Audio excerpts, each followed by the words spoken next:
Еще раз всем добрый день.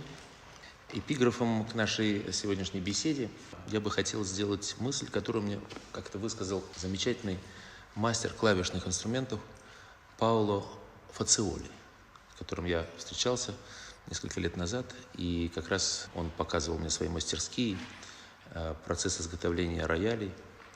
И уже на выходе он сказал одну замечательную мысль. Мы только ищем секрет идеального клавишного инструмента, а у струнных этот секрет уже найден давно.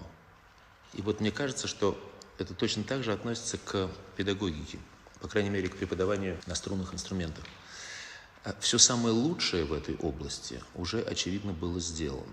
И наши сегодняшние мысли, поиски и открытие чего-то нового являются, по сути, воскрешением хорошо забытого старого.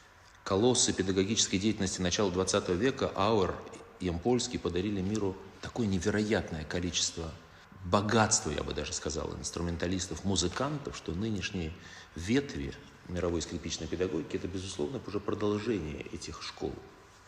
И поскольку с Абрамом Ильичем Ямпольским я связан практически с 4 сторон, то есть я являюсь его музыкальным внуком по 4 веткам, а именно через свою маму Зорю Шахмурзаеву, через первую мою учительницу в этой школе Зинаиду Григорьевну Гиллис, через Леонида Борисовича Когну, которую я потом успел позаниматься, и, наконец, через профессора Эдуарда Давидовича Грача, на кафедре которого я работаю в консерватории больше 20 лет. Поэтому я хотел бы почтить память великого педагога и почитать вам просто его доклад на тему, которая, как мне кажется, не теряет своей актуальности сегодня.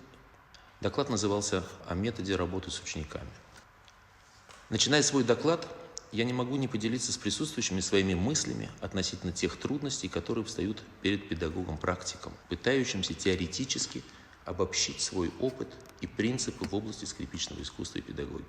Гораздо легче, конечно, объяснить тот или иной прием с инструментом в руках, либо демонстрируя учеников, чем изложить эти приемы в словесной форме.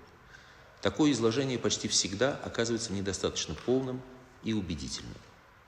Не меньшие трудности представляет собой определение основных положений скрипичной педагогики, связанных с вопросами музыкальной одаренности, психологии, исполнительского творчества и так далее. В области педагогики и методики советская скрипичная школа показала замечательное достижение как в смысле непосредственных творческих результатов, так и в смысле накопления знаний и совершенствования методов преподавания. Подведение под эти достижения подлинно научной базы, в частности, разработка вопросов скрипичной педагогики в свете учения Ивана Петровича Павлова о высшей нервной деятельности – это задача, которая для нас становится все более актуальной. Тема моего доклада о методе работы с учениками не должна быть истолкована в том смысле, что я собираюсь изложить здесь нечто вроде системы, представляющей собой разрешение всех методических вопросов. В скрипичной педагогике не раз появлялись такого рода «системы», в кавычках, например, системы Войку или Эбергартта и других. Авторы этих систем обычно кладут в основу их одно или несколько методических положений, которые рассматриваются как панацея от всех зол и универсальный рецепт к владению скрипичной техникой. Некоторые из этих систем могут принести известную пользу в смысле овладения теми или иными разделами техники, наиболее тщательно разработанными авторами системы. Но в целом жизнь показала однобокость всех этих систем и непригодность в качестве руководства к обучению, ставящему своей целью гармоническое развитие всех сторон исполнительского мастерства. Главный недостаток всех так называемых систем заключается в том, что авторы их все время уделяют вопросам постановки рук, технических приемов, главным образом техники левой руки, во многих случаях обходя вопросы художественной интерпретации и музыкального воспитания. Наряду с этим в смежной с нами области драматического искусства существует система Станиславского, все элементы которой подчинены главной задаче – воспитанию творческого состояния и самочувствия актера на сцене, способствующего созданию актером художественного образа. Здесь принципиально иная постановка вопроса, имеющая самое непосредственное отношение к нашему искусству. Дело заключается, следовательно, не в отрицании системы как таковой, а в том, что именно является содержанием системы, как ставятся и как разрешаются в ней те или иные проблемы. Цель моего доклада состоит в том, чтобы поделиться с товарищами по работе своим опытом и наблюдениями, накопленными за многие годы педагогического труда. В соответствии с темой доклада содержание его составляет не частные методические вопросы, как, например, техника левой руки, штрихи, интонации и так далее, а основные общие принципы скрипичной педагогики, следовать которым я стремлюсь в своей практической деятельности и который мне хотелось бы изложить здесь в наиболее сжатой, простой и убедительной форме.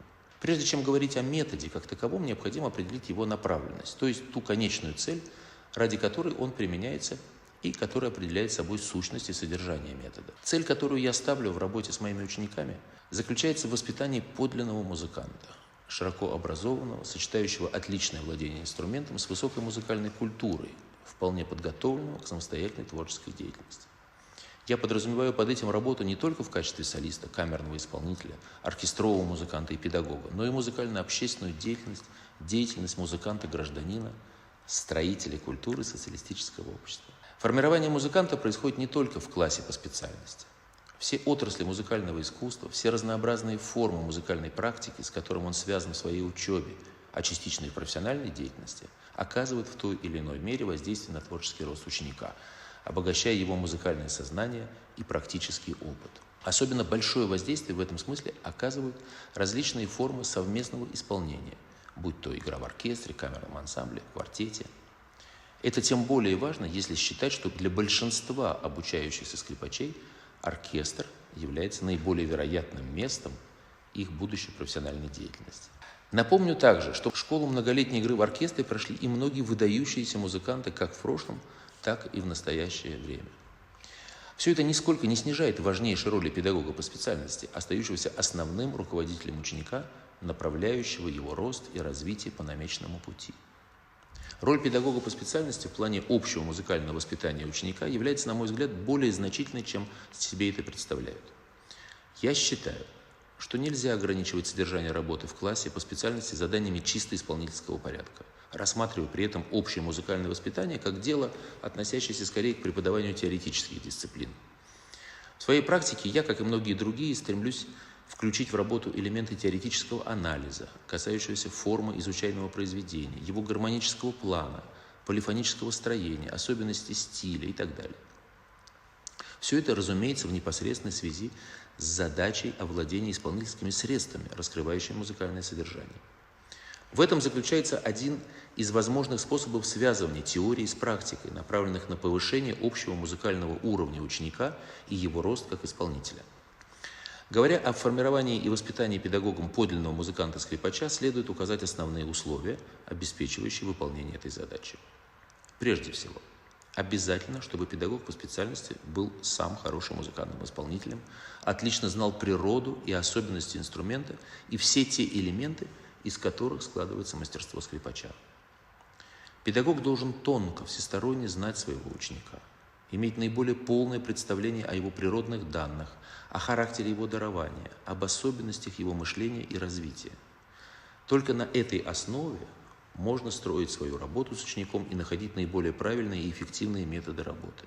У каждого педагога с годами вырабатываются определенные приемы обучения и воздействия, но эти приемы, как бы хороши и целесообразны они ни были, не могут применяться ко всем ученикам без учета индивидуальных способностей и особенностей их, составляющих педагога в каждом отдельном случае варьировать, видоизменять и даже полностью пересматривать методы своей работы. Насколько значительны индивидуальные различия между учениками, об этом хорошо знает каждый педагог, внимательно наблюдающий и изучающий своих питомцев. В нашей педагогической практике мы постоянно пользуемся понятиями, характеризующими различные степени музыкальной одаренности. Например, способный, талантливый, средний ученик и так далее. Вместе с тем мы недостаточно учитываем различия, относящиеся к иной категории способностей и качеств. Я имею в виду те качества, которые не являются непосредственным проявлением профессиональной одаренности, таких как слух, ритм, память или двигательные способности, но которые играют огромную роль в процессе учебы и порой оказывают решающее влияние на формирование музыканта и в конечном счете на всю его дальнейшую судьбу. Интеллектуальные качества, особенности психической и нервной организации, проявляющиеся в работе ученика, в его успеваемости, в особенностях его развития, трудно поддаются учету и точному определению. Живой материал, с которым мы имеем дело в нашей практике, характеризуется бесконечным разнообразием индивидуальных черт. Но это разнообразие все же не исключает возможности обобщения в смысле определения повторяющихся качеств, хорошо знакомых каждому опытному педагогу по его собственным ученикам. На основе моих наблюдений я попытаюсь отметить некоторые наиболее характерные особенности, проявляющиеся в работе учеников, а также и методы воздействия, которых я придерживаюсь в различных случаях моей педагогической практики. Первое. неспособность ученика к обобщениям музыкально-творческого и методического порядка, в частности, неумение делать выводы из отдельных указаний педагога. Такие ученики, как правило, плохо усваивают основные положения, не видят главной цели в работе и постоянно повторяют одни и те же ошибки в каждом новом изучаемом ими произведении.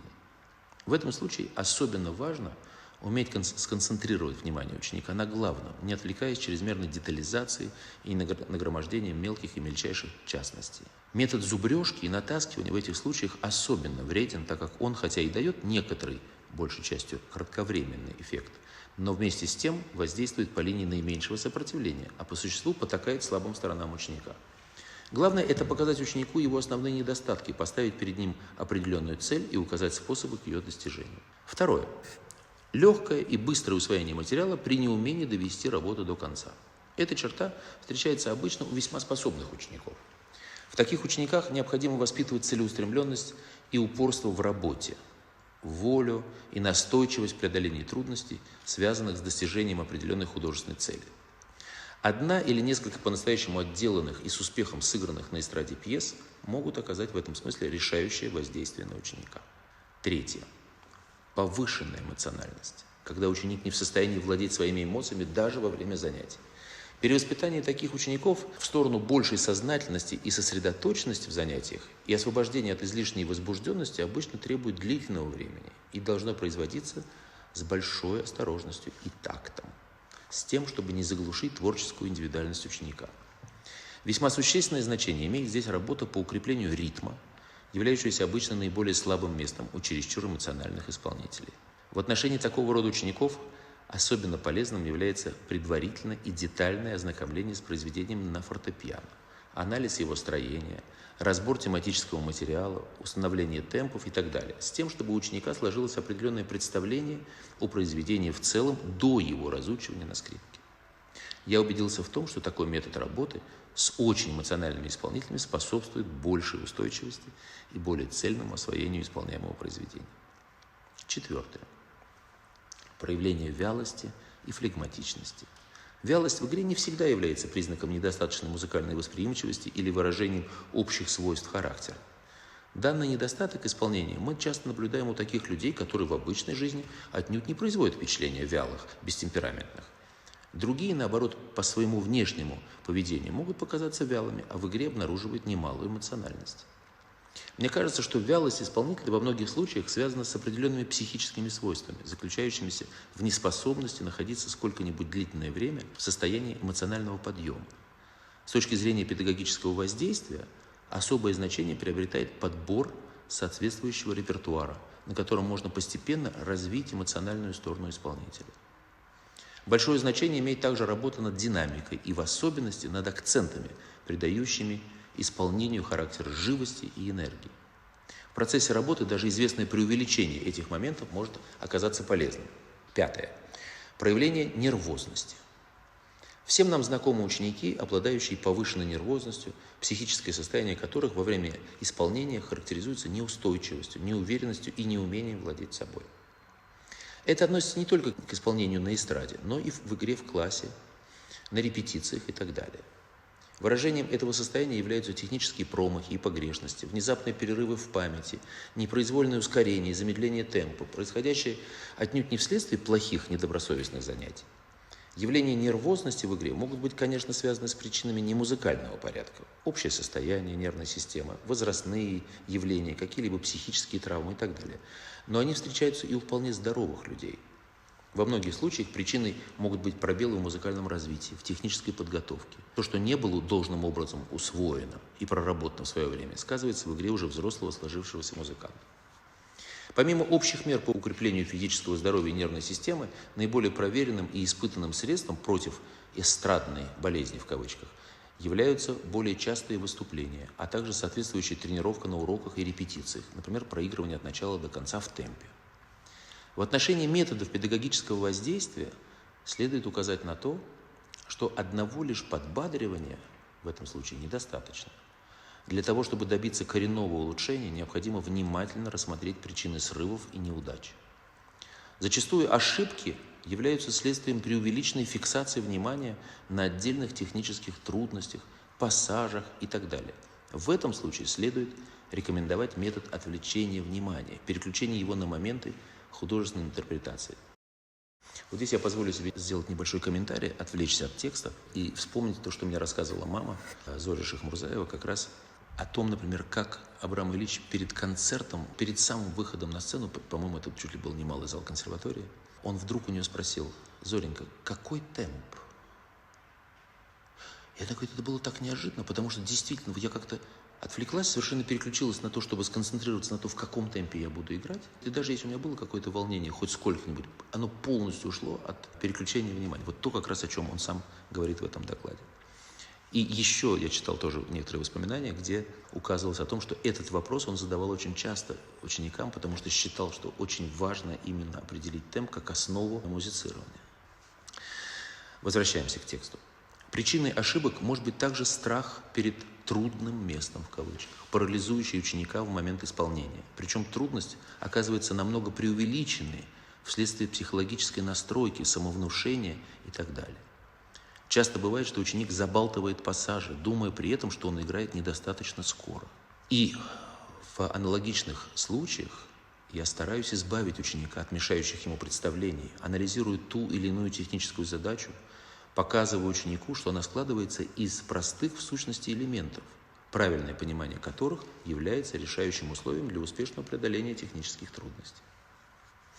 Здесь я тоже позволю себе немножко отвлечься и рассказать о том, что Абрам Ильич обращал колоссальное совершенно внимание на тот факт, что большая часть технических ошибок, особенно интонационных, связана именно с поспешностью, с торопливостью и недослушанностью, скажем, нот до переходов. И он часто говорил о том, что самый больший процент ошибок совершается именно при смене позиций.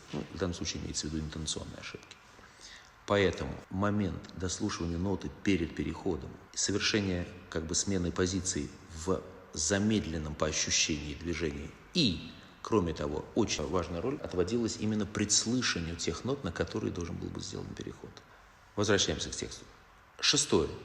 Проявление упрямства и строптивости обычно встречается у способных учеников с ярко выраженной индивидуальностью, но чересчур самоуверенных, упрямых, воспринимающих указания педагога с инстинктивным чувством сопротивления, протеста. В отношении таких учеников надо быть особенно гибким. Метод безапелляционного подавления ученика своим авторитетом непригоден, так как он может привести к полной потере контакта педагога с учеником. Непокорный, в кавычках, ученик иногда бывает по-своему прав. Нужно стремиться понять его и выявить то ценное и положительное, что есть в нем. В работе с трудным учеником необходимо найти с ним общий язык. Отмечая положительные моменты в его исполнении, нужно в то же время указывать на отрицательные стороны, мешающие выполнению его же собственных намерений. Действуя осторожно и тактично, можно добиться того, что строптивый ученик будет считаться с указанием педагога, отнюдь не чувствуя себя подавленным или ущемленным в отношении своей индивидуальности. 7.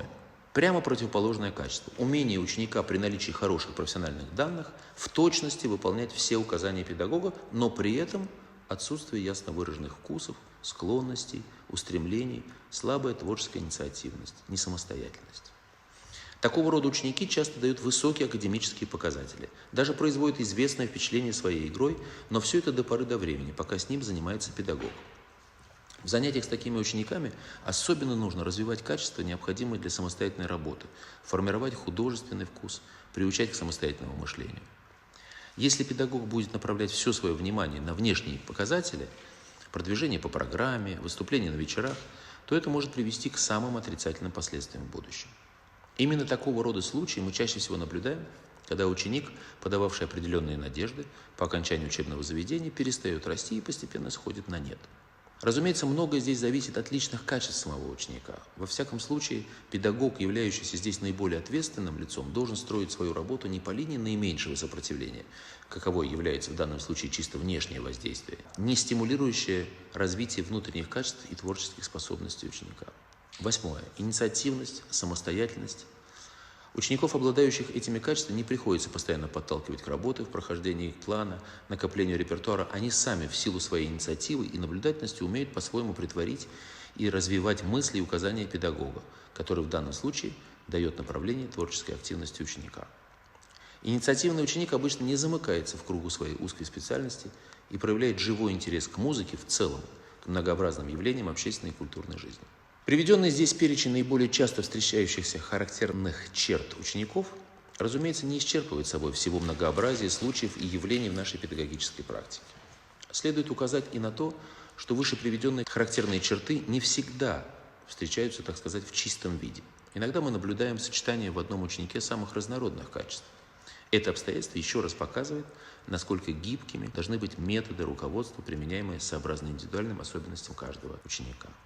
Перехожу к вопросу о развитии ученика. В нашей педагогической работе мы встречаемся с различным подходом к разрешению этого вопроса.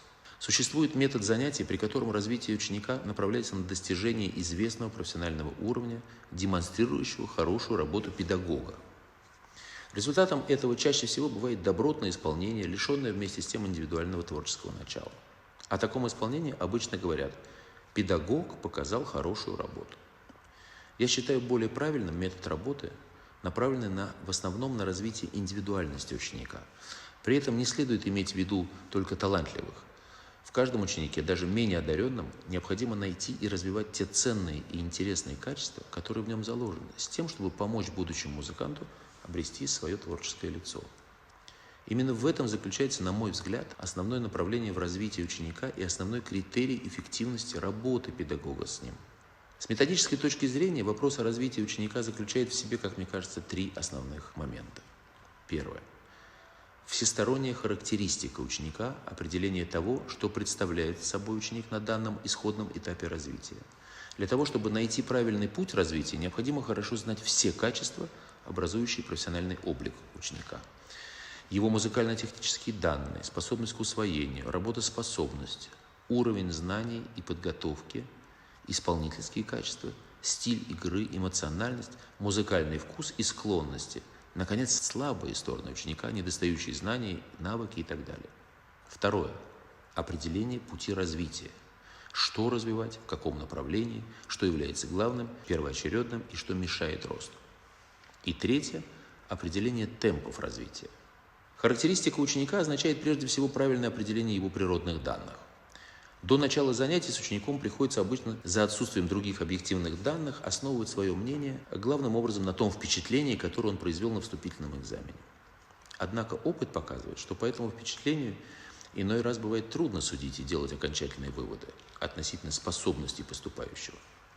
Известно, что когда ученики со средними способностями при доброкачественной и тщательной подготовке под руководством хорошего педагога предстают на экзамене в хорошем виде и даже могут произвести впечатление весьма способных, оценивая поступающего, надо уметь разобраться в том, что следует отнести за счет его природных данных, а что за счет работы педагога. Для того, чтобы получить более полное и точное представление об ученике, я обычно на первых уроках стараюсь еще раз проверить его музыкальные данные. Способность к читке с листа, способность к ориентировке, усвоению нового материала и так далее. Такая проверка вносит большую ясность в картину профессиональных данных ученика и позволяет правильно судить об основном направлении работы с ним. Но все же ученик по-настоящему узнается в работе. Для этого нужно известное время, самое меньшее год, чтобы ознакомиться со всеми особенностями и узнать его сильные и слабые стороны. Но и по прошествии года я не могу считать свое знание ученика исчерпывающим, хотя бы уже потому, что за это время в его игре произошли какие-то изменения. И поскольку я имею дело с живым материалом, который на моих глазах растет и меняется, поскольку я не могу считать себя вправе давать скороспелые оценки и ставить на ученика штамп на вечные времена, меняется ученик, должно измениться представление о нем, сложившееся у педагога. Иногда в развитии ученика наступает переломный момент, когда он на каком-нибудь произведении неожиданно раскрывается, так сказать. В его игре обнаруживаются новые, ранее неизвестные качества, и это заставляет педагога коренным образом пересмотреть взгляд по отношению к данному ученику. С другой стороны, бывает, что педагог, увлекшись хорошими успехами своего подопечного, начинает склоняться в сторону переоценки его возможностей, создает себе необоснованные иллюзии, которые при первом серьезном испытании терпят крах. Следовательно, характеристика учащегося не есть нечто постоянное, раз и навсегда установленное. Она должна на каждом этапе пересматриваться и проверяться на практике. В соответствии с этим может изменяться и направление в работе с учеником. Нахождение основной линии в работе связано с раскрытием индивидуальных особенностей дарования ученика, с равномерным и гармоничным развитием двух сторон исполнительского мастерства – технической и музыкальной. Это условие должно соблюдаться с первых шагов обучения на скрипке. Разрыв между музыкальным и техническим развитием, если его вовремя не преодолеть, приведет в конце концов к тупику. С другой стороны, нахождение основной линии связано с определением и слабых сторон, недостающих навыков, знаний и так далее. Нельзя культивировать одни лишь сильные стороны, увлекаясь ими и забывая о недостатках. Нужно стремиться всесторонне развивать творческую индивидуальность ученика, обогащать его знания, восполнять имеющиеся пробелы, словом, стараться извлечь все, что можно, из способностей учащегося. Мне кажется, что никогда не следует думать, что все возможное уже сделано и что ученик достиг своего потолка. Определение темпов развития является одним из узловых вопросов скрипичной педагогики. Опыт показывает, что развитие ученика не всегда протекает равномерно, в порядке постепенного продвижения и накопления знаний. Различные этапы в развитии связаны с более скорыми и более замедленными темпами продвижения. Например, талантливые ученики обычно развиваются не только быстро, но и более неравномерно, в то время как ученики менее одаренные двигаются более или менее постепенно. Но в развитии каждого учащегося может наступить рано или поздно такой скачок, когда он в течение короткого времени поднимается на более высокую ступень и приобретает новые качества, когда он, как говорят, вырастает на глазах. Я считаю, что так называемый скачок является вполне возможным и реальным в том случае, если ему предшествует длительный период постепенного накопления знаний и навыков. Для педагога чрезвычайно важно вовремя почувствовать тот момент, когда объективные предпосылки для скачка уже назрели. Если этот момент найден правильно, то можно не побояться сделать решительный шаг вперед и попробовать силы ученика на более трудном задании, дать ему возможность развернуться, увлечь его новыми неожиданными перспективами роста. Но если для этого нет достаточных оснований, то это является ошибкой, которая может повлечь за собой серьезные последствия: нарушение нормального хода учебной работы, перенапряжение исполнительского аппарата и психическую травму как следствие неудачи. Следует указать, что подобная неудача не обязательно бывает связана с чисто технической трудностью заданного ученику произведения, которую он не в состоянии преодолеть на данном этапе. Часто бывает, что произведение, которое по своей технической трудности вполне доступно ученику, если только иметь в виду формальное выполнение текста, в то же время оказывается для него непосильным с точки зрения художественной интерпретации, ввиду недостаточной музыкальной зрелости. Причины такого рода подчас кроются в несоответствии между технической подвижностью ученика и его музыкальным развитием. Последнее в таких случаях чаще всего отстает от первого. При всех условиях, если заданное ученику произведение на данном этапе намного превышает уровень его знаний, изучение этого произведения, даже если оно является целесообразным с педагогической точки зрения, следует ограничить рамками классной работы, не вынося его на публичный показ. Говоря о темпах развития, нельзя, конечно, обойти вопрос о домашних занятиях ученика. Основным решающим условием для успешного профессионального роста является повседневная, систематическая, упорная работа над собой. Без такой работы всякий разговор о методе, о воспитании, о путях развития является беспредметным, а усилия педагога в значительной мере пропадают даром. Именно с такого рода явлениями мы нередко сталкиваемся в нашей педагогической практике, когда педагог, желая добиться определенных результатов, подолгу работает над каждой деталью, изыскивает всевозможные приемы, помогающие преодолеть трудности, пробует всяческие методы воздействия, а между тем причина всех неудач заключается просто-напросто в плохих домашних занятиях ученика, как в количественном, так и в качественном отношении. Решающее значение в осуществлении намеченной педагогом линии развития имеет подбор художественного и технического материала. Существуют определенные установки в отношении составления репертуарных планов для ученика, рассчитанных на год или полугодие. Репертуарный план обычно предусматривает, возможно, более разнообразный материал с точки зрения стиля, жанра, педагогической направленности и так далее. Педагог применительно к данному ученику выбирает такие произведения, чтобы задача овладения ими в музыкальном и техническом отношении была связана прежде всего с развитием недостающих сторон в его исполнении и приобретением навыков, особенно необходимых ученику на данном этапе. При выборе репертуара следует, конечно, считаться с пожеланиями своего ученика, поскольку это является стимулирующим моментом в работе. Но нельзя в этом смысле идти у него на поводу и проявлять ненужный либерализм в тех случаях, когда облюбованное учеником произведение является для него чрезмерно трудным, и изучение его уводит в сторону от выполнения первоочередных задач, связанных с намеченной педагогом линией развития. Если обратиться к нашей учебной практике, то нужно признать, что количество репертуара, обычно проходимое учеником в течение года, является недостаточным, даже если иметь в виду только задачу овладения исполнительскими навыками. А ведь процесс обучения включает в себя и такие задачи, как знакомство с музыкальной литературой, развитие навыков читки с листа и самостоятельной работы над произведением, накопление репертуара. Все это имеет исключительно важное значение для воспитания музыканта, для его будущей исполнительской и педагогической деятельности. Конечно, приходится учитывать реальные условия работы учеников, связанные с большой перегруженностью учебного плана, а для многих и необходимость сочетать учебу с работой. Не всегда удается выполнить до конца намеченный репертуарный план. Требования высокого качества подготовки произведений, намеченных к публичному показу, часто приходится осуществлять за счет удлинения сроков подготовки и соответственного сокращения количества изучаемого в году материала. В этом в значительной мере повинны ученики, не умеющие эффективно использовать время, которым они располагают для домашней работы. Такие ученики навязывают педагогу определенную систему занятий, заключающуюся в вызубривании с учеником одного и того же произведения в течение времени, которого бы хватило вполне на подготовку целой программы, в бесконечном исправлении одних и тех же ошибок, в превращении урока, который должен быть насыщен художественным содержанием, в простые тренировочные занятия и тому подобное. Нужно признать, что мы недостаточно боремся против этой системы, потворствующей отрицательным сторонам ученика, несамостоятельности, безинициативности, а иногда и просто лени. Мы недостаточно обращаем внимание на развитие навыков самостоятельной работы ученика, большей частью ограничиваясь в этом смысле одними лишь словесными указаниями и декларациями. Когда студент старшего курса вуза, а иногда даже аспирант, проучившись около 15 лет, при разборе нового произведения просит педагога расставить аппликатуру, это происходит не потому, что данный ученик не знает аппликатурных приемов или не обладает достаточной сообразительностью и художественным вкусом. Он просто не дает себе труда самостоятельно подумать и поискать вследствие привычки к постоянной опеке со стороны педагога. Между тем, оказывается, что самостоятельные аппликатуры и другие моменты самостоятельной работы иногда заключают в себе весьма интересные решения, к которым следует внимательно присмотреться. Возвращаясь к вопросу о прохождении учебного репертуара, укажем на то, что не обязательно доводить каждое произведение до стадии художественной завершенности и до публичного показа.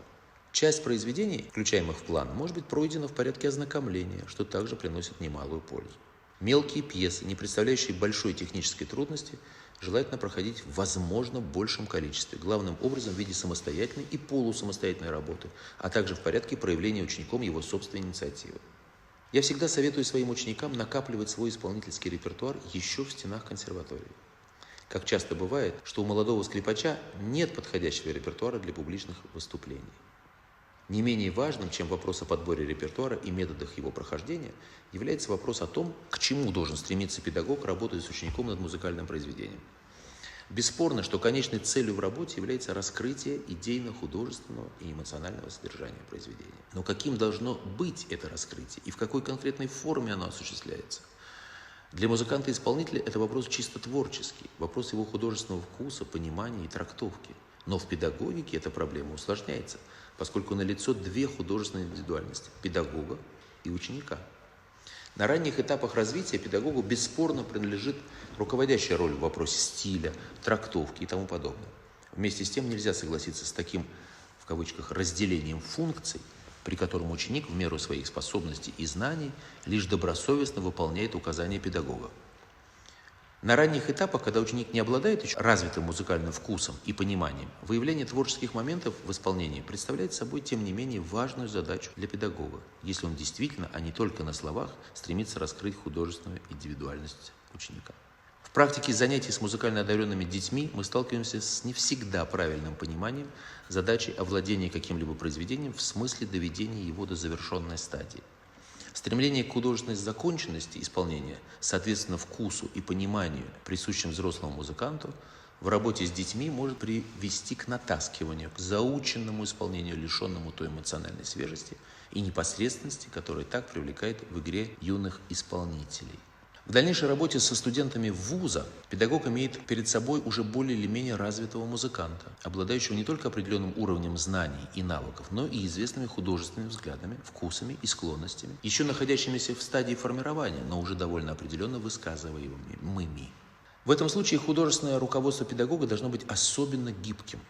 Я считаю, что педагог должен, безусловно, требовать от ученика точного выполнения текста, чистой интонации, ритма, всего того, что образует, так сказать, формальную законченность исполнения, но в вопросах стиля и трактовки, в вопросах раскрытия содержания следует предоставить ученику возможность проявить свою творческую индивидуальность.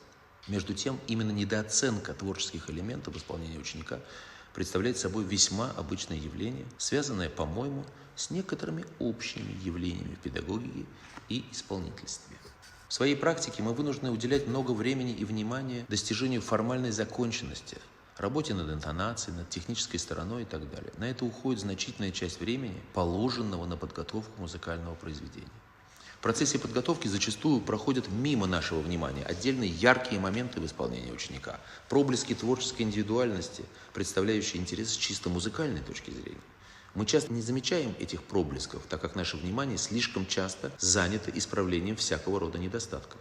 Наряду с этим, привыкнув слушать десятки раз одно и то же произведение в традиционном исполнении, мало чем отличающимся одно от другого, мы бессознательно вырабатываем в себе определенную слуховую инерцию, от которой чрезвычайно трудно бывает освободиться.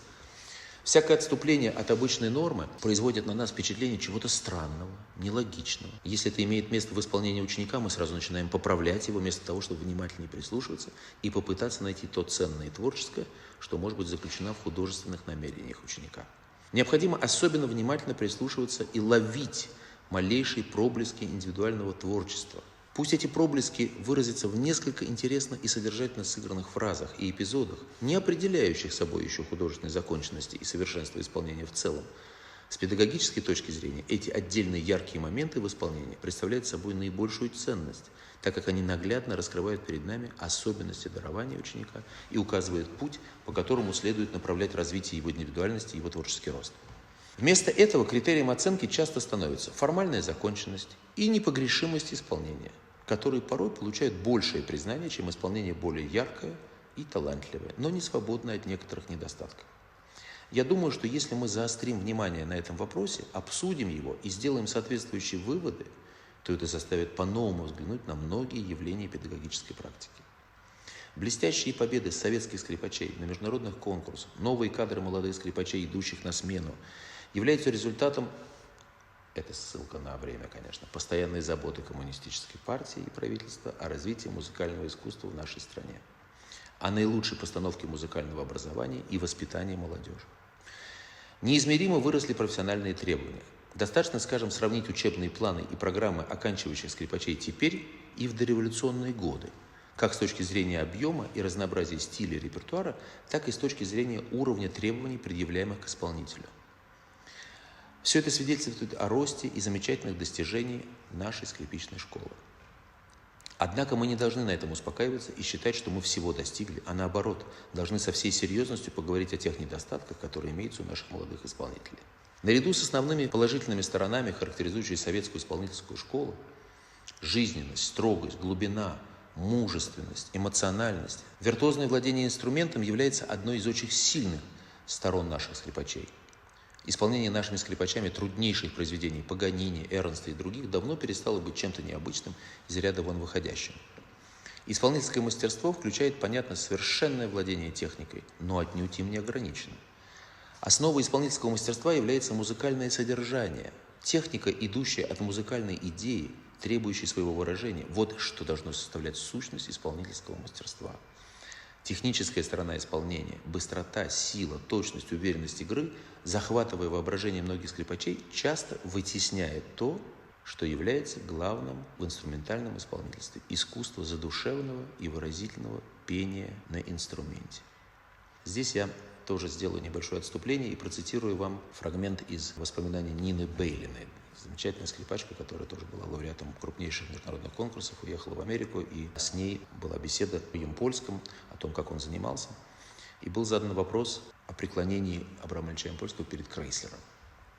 И она сказала, что «О да, особенно когда мы работали над сочинениями самого Крейслера». Ямпольский ведь слышал Крейслера в Брюсселе в дни конкурса имени Изаи в 1937 году. И он часто об этом рассказывал. Он считал его гением. Он как бы привносил его образ своим ученикам, образ великого артиста, его вкус, стиль, технику, легкость, изящество. И говорил он тогда о теплоте его тона, и о благородстве игры, и о благородстве личности артиста. Он не хотел проводить сравнения с современными советскими артистами, но давал как бы этический пример для собственного обдумывания учеником. Как я говорила, Абрам Ильич был умен и тактичен, он подчеркивал особое благородство артиста. Он как бы давал понять, что другие его современные коллеги далеки от этого. А моя матушка вспоминала тоже, когда шел разговор о Ямпольском и о его отношении к Крейслеру, говорила, что Крейслер — это была моя первая патефонная пластинка. На ней был записан прекрасный «Розмарин» в его собственном исполнении. И это была путеводная звезда. Вот Крейслер был путеводная звезда. Говоря о Крейслере, надо говорить о тех идеалах скрипичного искусства, которые Абрам Ильич прививал. Это естественность, искренность, доброта, изящество, певучесть скрипки. Даже не называя имени Крейслера, его влияние подразумевалось как бы само собой. Никакой грубости, все должно быть отточено, каждая фраза, каждая мысль. Это разговор от сердца к сердцу. Ямпольский. Одним из крупнейших недостатков наших молодых исполнителей является увлечение быстрыми темпами. Мало того, что технические пьесы, этюды, тарантеллы, перпетуум мобили и так далее исполняются у нас сплошь и рядом в чрезмерно быстрых темпах. Еще раз повторяю, на дворе 56-й год. Но это увлечение быстрыми темпами очень часто переносится на исполнение произведений крупной формы. Особенно это относится к исполнению финалов концертов Мендельсона, Чайковского, Хачатуряна и других подобных произведений. Отсюда недостаточная выразительность звучания, недостаточная ясность ритма и доходчивость исполняемой музыки. Я уже не говорю о том, что исполнитель, который заражен этим недостатком, с трудом от него избавляется. Скрипка по природе своей инструмент певучий, и техника на скрипке и других струнных инструментов отличается от техники на других инструментах именно своим певучим характером. Если к этому прибавить богатство тембровых красок, присущие скрипке, разнообразие штрихов, придающие характерность и вносящие элементы декламационности, то исполнитель на скрипке обладает такой палитрой, которая дает возможность достигнуть исключительно разнообразного и яркого впечатления. Недооценка и непонимание природных качеств струнных инструментов в значительной мере обедняет исполнение. Напротив, использование этих преимуществ помогает достигнуть больших художественных результатов. Следует указать на то, что мы недостаточно культивируем и обращаем внимание на певучесть игры, на развитие широкой кантилены, задушевность пения на инструменте, что является основой реалистических традиций русской инструментальной школы. Одним из условий развития кантилены является овладение протяженностью смычка и искусством широкого мелодического дыхания на инструменте. Этим наши скрипачи занимаются мало. Больше внимания этому уделяют виолончелисты. Увлечение силой, напористостью, стремление к масштабности и, если так можно выразиться, гигантомания, наблюдающаяся у наших исполнителей, часто вытесняет то благородное качество, каким является певучесть на инструменте. Отсюда склонность к частым сменам смычка, приводящей к измельчанию, дроблению мелодической линии, недостаточная работа над отделкой фразы, недостаточное использование всего богатства и разнообразия оттенков, особенно пиано и пианиссимо, этого изумительнейшего из нюансов. Вспомним, каких художественных вершин достигал Шаляпин в нюансе пианиссимо, например, в персидской песне Рубинштейна.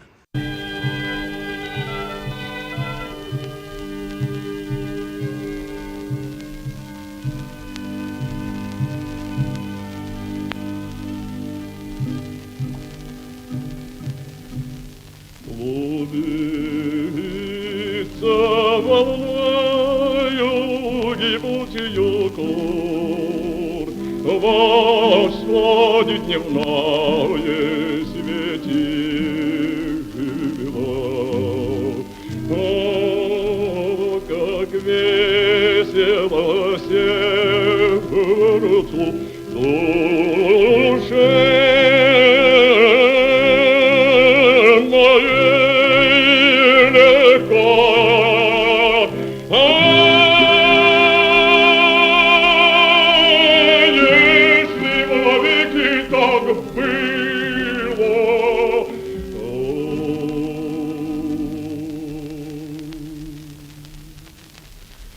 Если б навеки так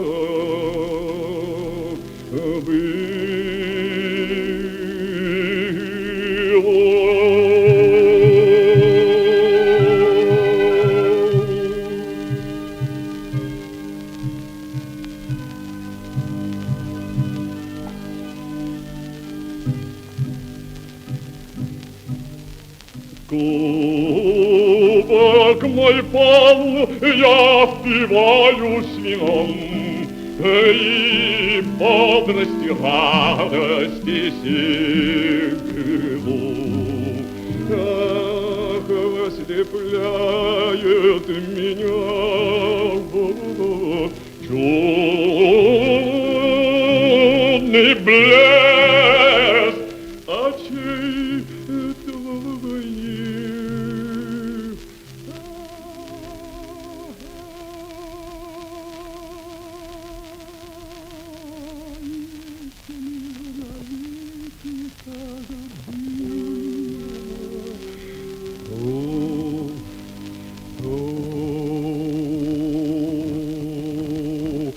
Если бы навеки так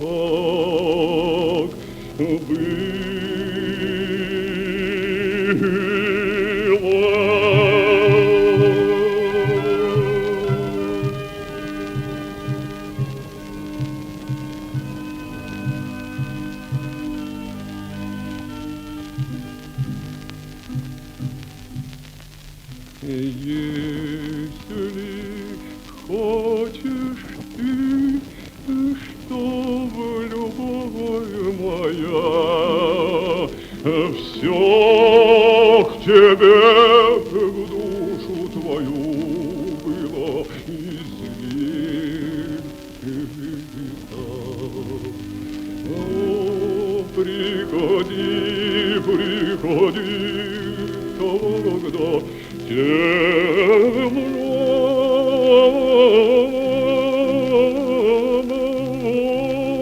в ночи.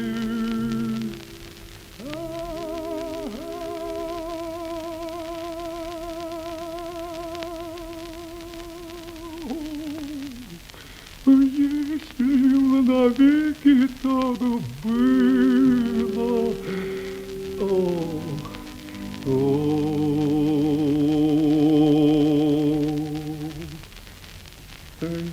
если б навеки так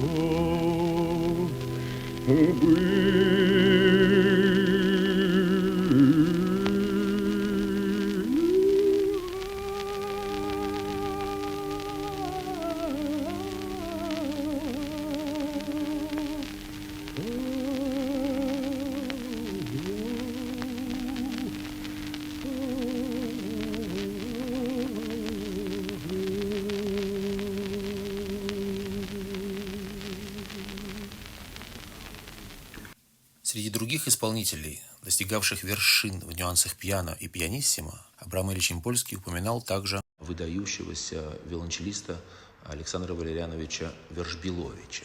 Это был ученик Карла Давыдова, который концертировал и в составе камерных ансамблей в трио с такими музыкантами, как Анна Есипова, Леопольд Ауэр, квартет Санкт-Петербургского отделения Русского музыкального общества с Ауэром и Иваном Пикелем и Иеронимом Вайкхманом.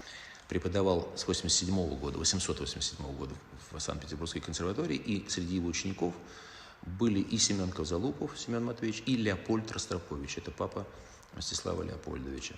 В конце 19-го, начале 20 века на страницах энциклопедического словаря Брагауза и Фрона музыканту была дана следующая оценка. Достоинство игры Вершбиловича, сила и полнота тона, особенно ярко проявляющиеся в пьесах характера энергического и певучего.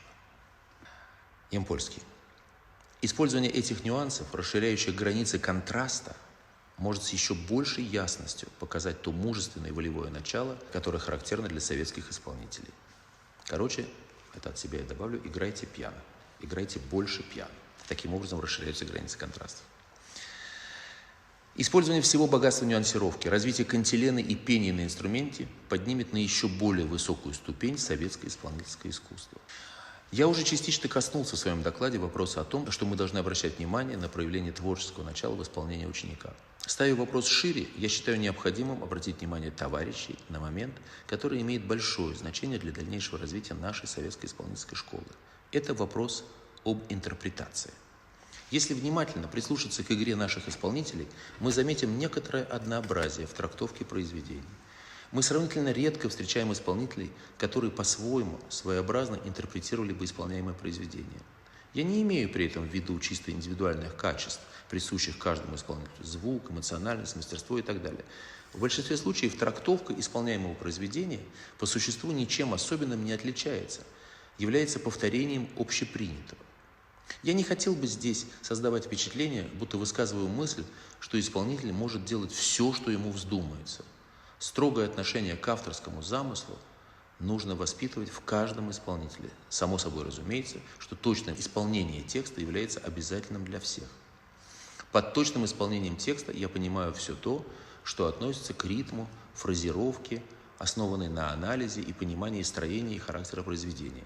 Исполнитель должен строго придерживаться этого принципа и не позволять себе произвольного обращения с текстом. Сейчас я вам инкогнито поставлю запись хорошо известного произведения.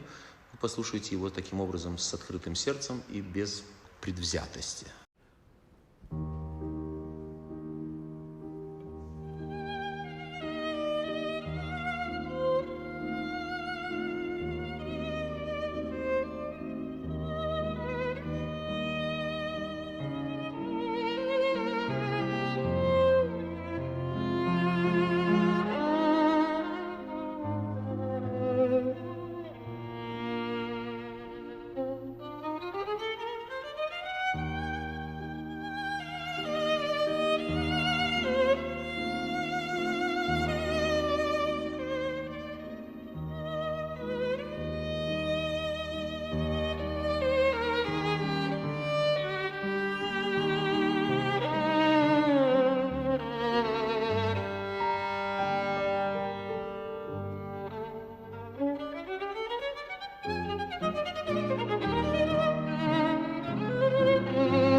Сейчас вы послушайте второй вариант.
Обсудим.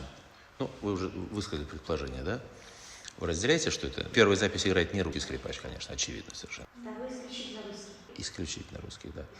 Но я специально подобрал вам эти записи, потому что я считаю, что первая запись – это абсолютно квинтэссенция того отношения, которое Ямпольский считает в своей концепции совершенно неприемлемым с точки зрения обращения с авторским текстом. Ни один русский музыкант не может себе вообще представить, что может так изуродовать ритм, который написал Чайковский.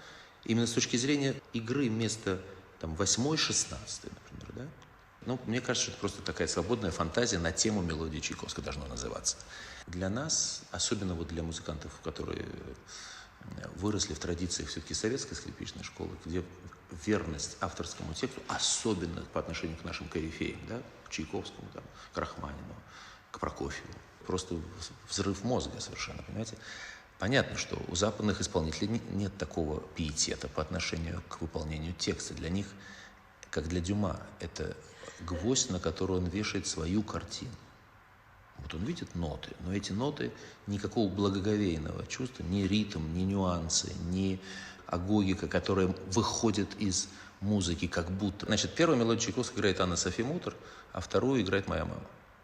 Я должен признать, что сопоставление этих записей по качеству не очень совпадает. Почему? Потому что первая записана на Deutsche Grammophon, а вторая записана в студии татарского телевидения в Казани. Причем, когда мама уже была не молодым человеком. Вот. Но не важно. Важно то, что все-таки они отражают абсолютно два разных подхода, являясь по-своему очень выразительными и очень разными. Но вот вторая запись, безусловно, олицетворяет собой взгляд Ямпольского, о котором мы сегодня говорим, и то, чему он их воспитывал. Вот этой невероятной трепетности в уважении к авторскому тексту и попытки в этом тексте найти выразительность и фразировку и все прочее, но не имея в виду возможности никакого альтернативного прочтения ни ритма, ни уж тем более самих нот. Сейчас как раз будет в пандан следующая тема, которая касается Абрама Ильича. Слушая одно и то же произведение в исполнении разных артистов, мы можем заметить, что каждый исполнитель проводит ту линию, которая является наиболее близкой ему. Скажем, например, концерт Бетховена можно интерпретировать по-разному. Один исполнитель будет выделять героическую и мужественную сторону, присущую творчеству Бетховена. Другой исполнитель будет, наоборот, подчеркивать светлое лирическое начало, которое бесспорно имеется в концерте. А третий объединит и то, и другое. Каждый вносит свое толкование, и в этом есть то хорошее, что дает нам возможность слушать одно и то же произведение и получать интересные и новые впечатления. Здесь может быть разница в отдельных деталях, например, в темпах, более свободных или более строгих. Исполнение может даже расходиться с общепринятым представлением, которое существует в отношении стиля того или иного композитора. Я вспоминаю исполнение Чиконы Баха Мироном Борисовичем Полякиным. Оно было необычным.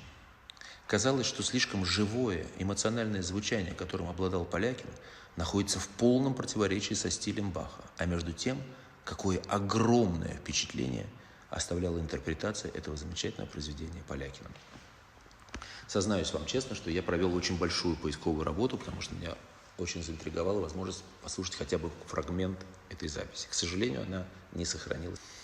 Как вы знаете, сохранилась запись концерта Глазунова, которая издана из сокровищницы мирового исполнительского искусства. Но зато я нашел замечательную историю, рассказанную петербургским скрипачом Ильей Иоффом, который в интервью и на вопрос, может ли врожденный талант, природная гениальность компенсировать отсутствие образования, рассказал следующее. Я вам расскажу одну знаменитую историю. В первой половине 20 века был такой легендарный скрипач Мирон Полякин. Однажды он играл в консерваторском классе Чикону Баха, репетировал в одиночестве. Его коллега услышал из коридора божественные звуки и зашел, чтобы послушать Полякина. Когда музыкант закончил играть, он увидел, что единственный слушатель сидел в слезах, бесконечно тронутый исполнением. Между тем, коллега Полякина был известен как эрудит, поэтому скрипач обратился к нему. «Как хорошо, что ты зашел! Я давно тебя хотел спросить, а что такое Чикона?» Думаю, что врожденное дарование может компенсировать недостаток образования, но для этого дарования должно быть уровня Мирона Полякина, то есть музыкант должен быть гениальным. В остальных случаях я не уверен. Те музыканты, которых я ценю и чьи записи слушаю, на чем искусстве я воспитывался и с кем мне посчастливилось общаться, это не только одаренные, но еще очень образованные люди с широчайшим кругозором. Цитата закрывается. Слушая наших молодых исполнителей, мы зачастую уже подготовлены к тому, в каком плане будет исполнено произведение дальше. И это нас не волнует, мы слушаем спокойно.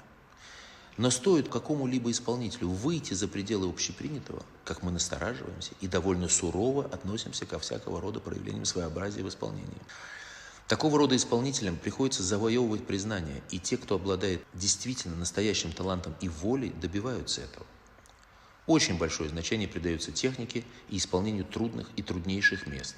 Есть еще ряд педагогов, их, правда, не так много, которые придают этому решающее значение. Надо сказать, что большинство студентов фиксирует внимание на технике и пассажах, и реже на содержательности исполнения. Несколько неудачно сыгранных пассажей могут поколебать мнение об исполнении, которое имеет ряд положительных моментов, свидетельствующих о музыкальной зрелости и таланте исполнителя. Нам необходимо с большим вниманием и чуткостью относиться к проявлению живого, содержательного, интересного исполнения, освободиться от того, что мешает нам объективно относиться к исполнению. Объективно в смысле отказа от узкосубъективного понимания и принципов исполнения произведения и признания за каждым исполнителем права на иное понимание и трактовку произведения, если это убедительно и правдиво. В своей содержательной и интересной статье, помещенной в газете Московской консерватории «Советский музыкант» номер 34 1952 года, Давид Федорович Ойстрах затронул ряд вопросов, имеющих большое значение для творческого развития наших студентов. Я полностью присоединяюсь к мыслям, высказанным в этой статье, и хотел со своей стороны сказать о том, что нам необходимо пересмотреть и коренным образом изменить многое в нашем педагогическом процессе. Прежде всего, необходимо добиться систематических и нормальных домашних занятий студентов. Необходимо повысить ответственность за подготовку студентов к урокам. Нужно добиться перелома в работе студентов, главным образом в плане большей самостоятельности в работе. 1 года достаточно для того, чтобы приучить студента к самостоятельности в подготовке к уроку, что является первым этапом в приобретении навыков самостоятельной работы. Студенты должны осознать то, что педагог является их творческим руководителем, а не репетитором. Нам, педагогам, следует наблюдать и изучать все то, что происходит в нашей повседневной работе с учениками, выступлениях на вечерах, на экзаменах, конкурсах, а в результате анализа и обобщения всей этой работы пересмотреть многое в нашей педагогической деятельности. Педагог должен воспитывать и подготавливать студентов к той деятельности, в которой они должны проявить себя не только как музыканты-исполнители, но и как пропагандисты, организаторы и строители музыкальной культуры. Прочитано в Институте имени Гнесиных в марте 1956 года, а издано 3 годами позже, уже после смерти Авраама Ильича, в 1959 году. Спасибо, Авраам Ильич.